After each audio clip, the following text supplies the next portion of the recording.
అన్ని రాష్ట్రాల్లో బీజేపీ అధికారంలోకి వస్తుందన్నారు కేంద్ర మంత్రి బండి సంజయ్. ఢిల్లీలో ఎన్నికల ఫలితాలపై మాట్లాడిన ఆయన డబుల్ ఇంజన్ సర్కార్ రాబోతోందన్నారు. ఉద్యోగులు, అన్ని వర్గాల ప్రజలు బీజేపీకి ఓటు వేశారన్నారు కేంద్ర మంత్రి. ఢిల్లీ మాదే, తెలంగాణలో 3 ఎమ్మెల్సీలు తమవేనని ధీమా వ్యక్తం చేశారు.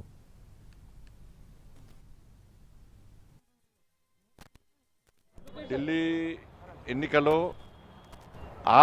ఆమ్ ఆద్మీ పార్టీ ఎన్ని తప్పుడు ప్రచారాలు చేసినా, ఎన్ని వాగ్దానాలు చేసినా కూడా ప్రజలు నమ్మే పరిస్థితి లేదు. ఒక జైలుకు పోయిన వ్యక్తి, అక్రమంగా కేసులో జైలుకు పోయిన వ్యక్తి, అక్రమ సంపాదనలో జైలుకు పోయిన వ్యక్తి, అక్రమ దందాలో జైలుకు పోయిన వ్యక్తి ఇవాళ రాష్ట్ర ప్రజలు ఏ విధంగా పాలిస్తారనేటువంటి విషయాన్ని వాళ్ళ ప్రజలు గమనించారు.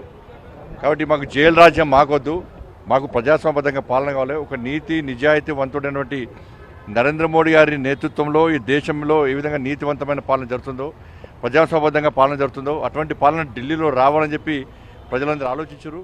అందుకే చీపుడుతో మొత్తం